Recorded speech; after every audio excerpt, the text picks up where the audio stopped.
اعوذ باللہ من الشیطان الرجیم بسم اللہ الرحمن الرحیم یا ایھا الذین آمنوا اذکروا نعمت اللہ علیکم اذ جاءتکم جنود فارسلنا علیہم ریحا وجنودا لم تروها وکان اللہ بما تعملون بصیرا۔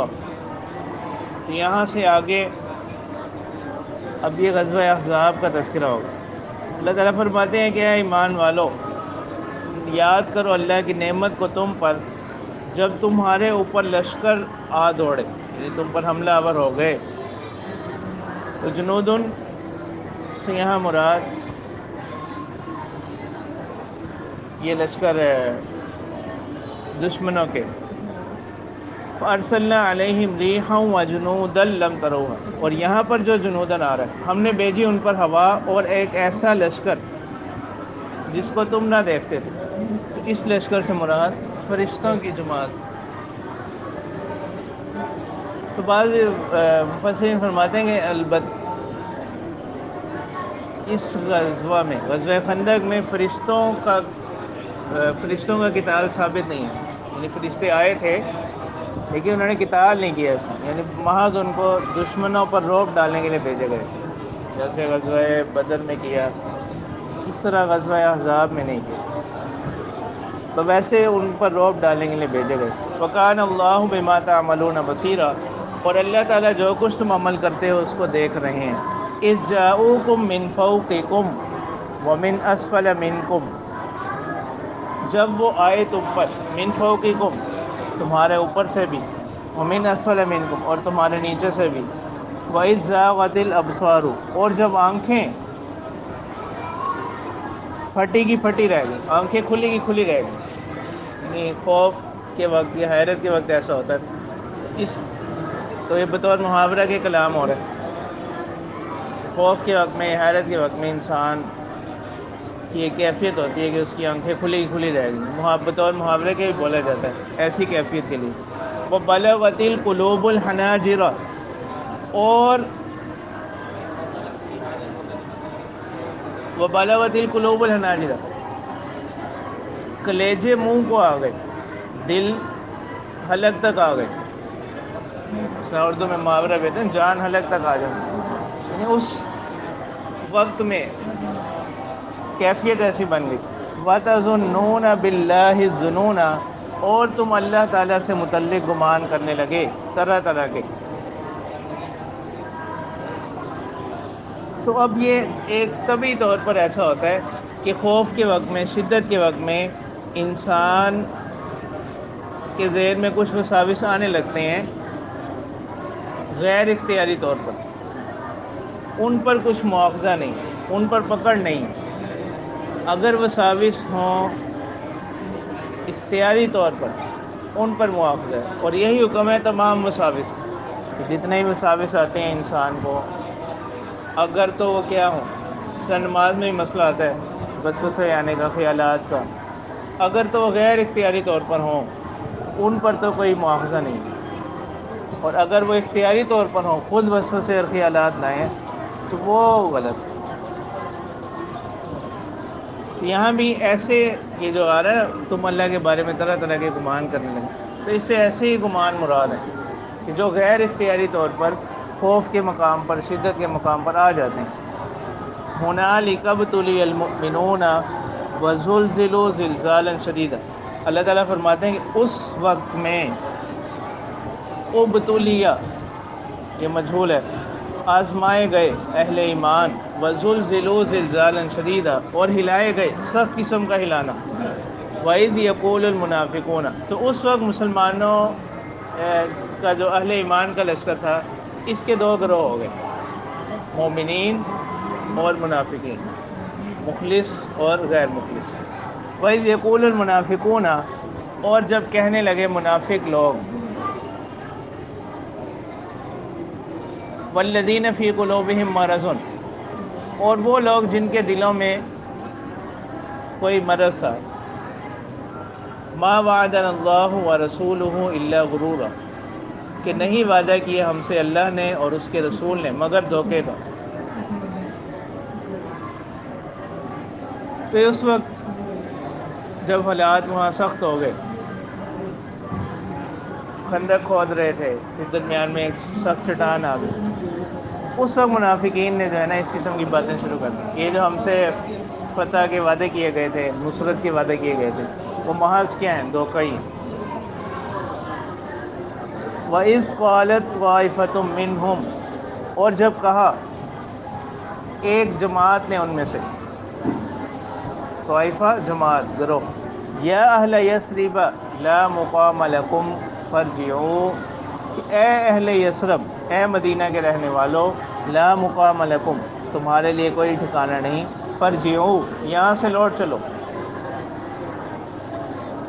اور کچھ لوگ جو ان میں سے تھے، وَيَسْتَأْذِنُ فَرِيقٌ مِّنْهُمُ النَّبِيَّ، اور اجازت طلب کرنے لگا ان میں سے ایک گروہ نبی صلی اللہ علیہ وسلم سے، یقولون، یوں کہتے ہوئے، ان بیوتنا عورہ، کہ ہمارے جو گھر ہیں نا پیچھے مدینہ میں، وہ کیا ہیں؟ غیر محفوظ ہیں. وما ہی بعورۃ، ویسے انہوں نے بہانہ لگایا نا کہ وہاں چھوٹے بچے ہیں، عورتیں ہیں. اللہ تعالیٰ فرما رہے ہیں کہ حقیقت میں وما ہی بعورۃ، وہ کھلے ہوئے غیر محفوظ نہ تھے. ان یریدون الا فرارا، وہ تو صرف وہاں سے فرار چاہتے تھے، بھاگنا چاہتے تھے.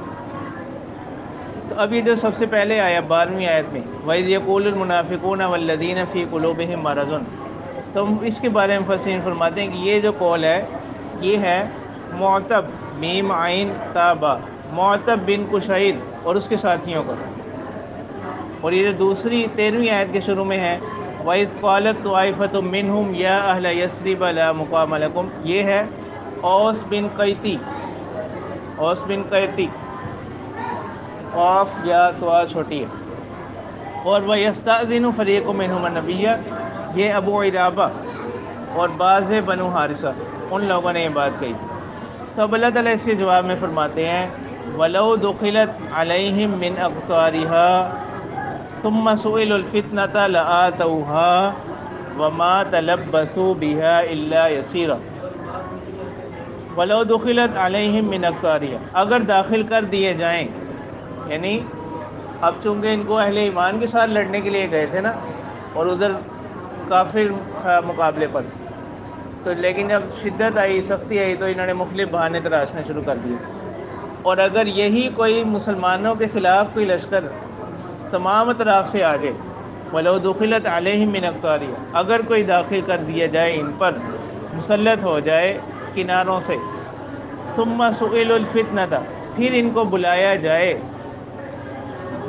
فتنہ کے لیے، پھر ان کو بلایا جائے، فتنہ کی تفسیر کی ہے مسلمانوں کے ساتھ قتال کے لیے، لَآتَوْهَا، تو یہ فوراً کیا ہوں گے؟ آ جائیں گے. وَمَا تَلَبَّثُوا بِهَا إِلَّا يَسِيرًا، اور یہ تھوڑا سا بھی انتظار نہ کریں گے.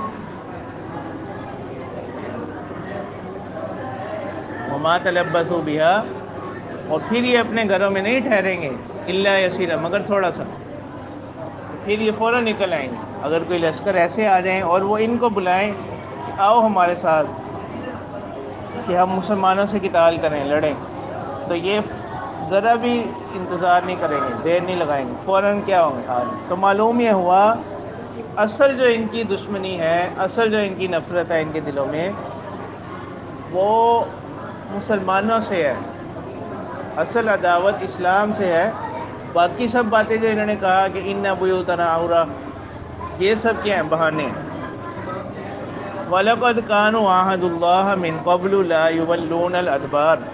اب یہاں سے اللہ تعالیٰ ایک اور قصے کی طرف اشارہ فرما رہے ہیں کہ یہ جو لوگ ہیں اب غزوہ احزاب سے پیچھے ہٹے ہیں.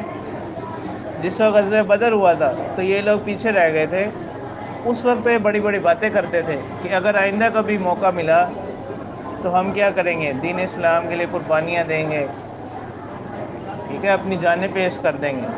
اسی کی طرف اللہ تعالیٰ فرما رہے ہیں، وَلَقَدْ كَانُوا عَاهَدُوا اللَّهَ، اور یہ تو وہ لوگ ہیں کہ جو اللہ سے عہد کیا تھا جنہوں نے، من قبل، اس سے پہلے، لا یولون الادبار، کہ اگر آئندہ کبھی ایسا کوئی موقع آیا تو لا یولون الادبار، کہ ہم پیٹھ نہ پھیریں گے.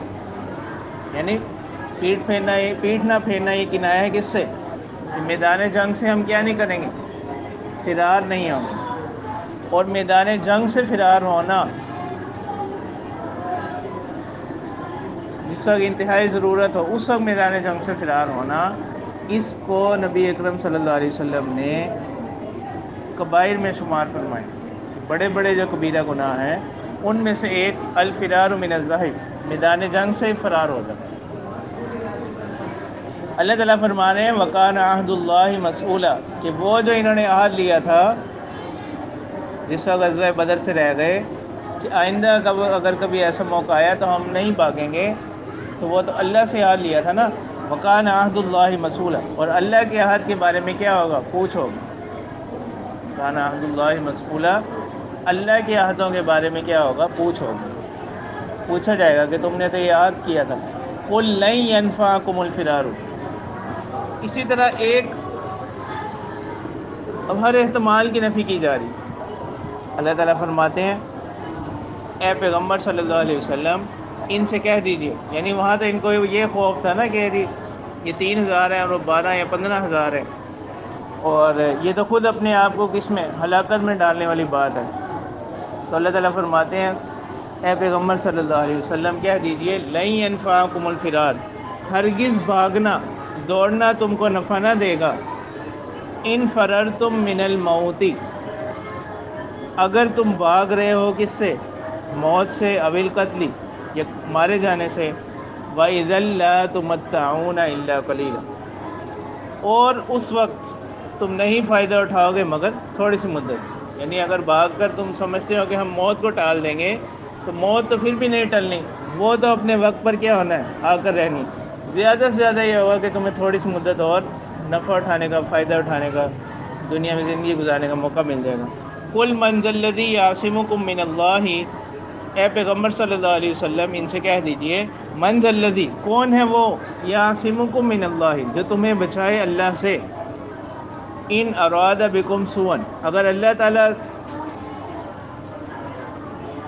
تمہارے ساتھ کوئی برا کر دے، او اراد بکم رحمہ، یا اللہ تعالیٰ ارادہ کریں تمہارے ساتھ کسی خیر خواہی کا، دونوں صورتوں میں کوئی بھی اس کو نہیں ٹال سکتا، اللہ کے کی فیصلے کو، اللہ کے ارادے کو نہیں ٹال سکتا۔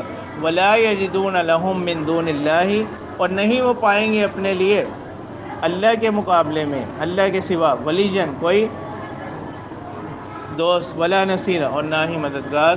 قد یعلم اللہ المعوقین منکم والقائلین لاخوانہم ہلم الینا ولا یأتون البأس الا قلیلا۔ اب اللہ تعالیٰ فرما رہے ہیں کہ ان کے اندر بنیادی طور پر جو خرابیاں وہ دو ہیں،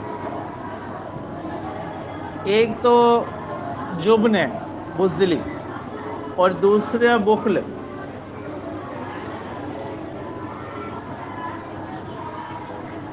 بزدلی کا تو یہ عالم ہے، یہ خود بھی کیا ہے، میدان جنگ میں شرکت نہیں کر رہے اور دوسروں کو بھی روک رہے ہیں،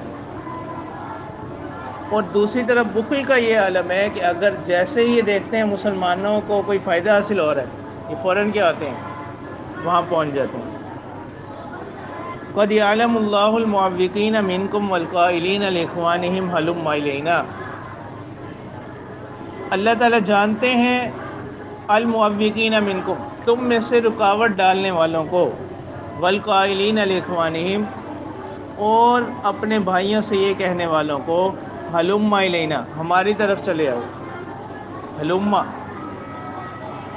ایتی لینا، ہماری طرف چلے آؤ، ولا یأتون البأس الا قلیلا، اللہ تعالیٰ فرماتے ہیں کہ یہ نہیں حاضر ہوتے، نہیں شرکت کرتے جنگ میں مگر تھوڑی سی، بزدلی کی وجہ سے۔ اشحۃ علیکم، اور دوسری طرف حال یہ ہے کہ بخیل ہیں تم پر، لالچ کرتے ہیں تم پر۔ فَإِذَا جَاءَ الْخَوْفُ، اور حالت ان کی یہ ہوتی ہے کہ جب خوف آئے، خطرے کا وہ وقت ہو، رَأَيْتَهُمْ، اے پیغمبر آپ ان کو دیکھیں گے، يَنظُرُونَ إِلَيْكَ، یہ آپ کی طرف دیکھتے ہیں، تدور اعینہم، چکرائی ہوئی آنکھوں کے ساتھ، کالذی یغشی علیہ من الموت، گویا کہ اس شخص کی طرح جس پر کیا ہو گئی ہو، موت طاری ہو گئی ہو، یعنی جب کوئی سخت حکم آتا ہے، کوئی آزمائش آتی ہے تو ان کی حالت ایسی ہو جاتی ہے۔ فَإِذَا ذَهَبَ الْخَوْفُ، اور جب خوف اور آزمائش کا وقت چلا جاتا ہے، سلقوکم بألسنۃ حداد، تو وہ دوڑے چلے آتے ہیں تمہارے پاس بألسنۃ حداد، تیز زبانوں کے ساتھ،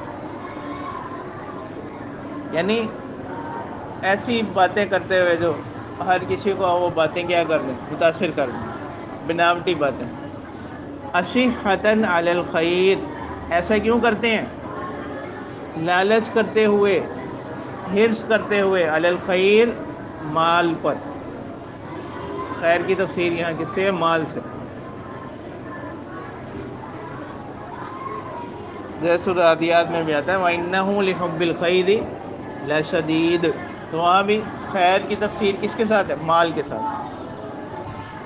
اولئک لم یؤمنوا فاحبط اللہ اعمالهم، تو اللہ تعالیٰ فرمانے کہ یہ لوگ ایمان نہیں لائے، اللہ تعالیٰ نے ان کے اعمال کو احبط، ضائع کر دیا، باطل کر دیا. وکان ذلک علی اللہ یسیرا، اور یہ اللہ پر بہت آسان ہے. یحسبون الاحزاب لم یذهبوا، اور بزدلی کا یہ عالم ہے، یہ اپنے گھروں میں ہی بیٹھے یہ گمان کرتے رہتے ہیں. یحسبون، گمان کرتے ہیں، خیال کرتے ہیں، الاحزاب، لشکروں سے متعلق، لم یذهبوا، کہ وہ ابھی نہیں گئے، یعنی کافروں کی جماعتیں. اسی مناسبت سے اس سورت کا نام سورۃ احزاب ہے، اس لفظ یہاں جو یہ لفظ ہے. وَإِن يَأْتِ الْأَحْزَابُ، اور جب لشکر آ جائیں، یودو، تو یہ خواہش رکھتے ہیں، لو انہم بادون، یعنی یہ تمنا کرتے ہیں کاش کہ کیا ہوتے، بادون فی الاعراب، دور کہیں دیہات میں رہنے والے ہوتے، یسألون عن انبائکم، اور آنے جانے والوں سے تمہاری خبریں کیا کرتے، پوچھتے رہتے. ولو کانوا فیکم، اور اگر یہ تم میں بھی ہوں، ما قاتلوا الا قلیل، یعنی یہ تو پہلے سے تو یہ یہی گمان کرتے نا، اپنے گھروں سے نہیں نکلتے، اور اگر بالفرض ان کو قتال کرنا بھی پڑ جائے تو ولو کانوا فیکم ما قاتلوا الا قلیل، اگر وہ تمہارے درمیان بھی ہوتے تو ما قاتلوا الا قلیل، نہیں قتال کرتے مگر معمولی سے. تو یہ ایک رکوع یہاں تک جو ہے نا مکمل ہو گیا غزوہ احزاب سے متعلق. اگلا رکوع جو ہے وہ بھی اسی غزوے کا جو ہے نا بیان اس میں بھی چل رہا ہے.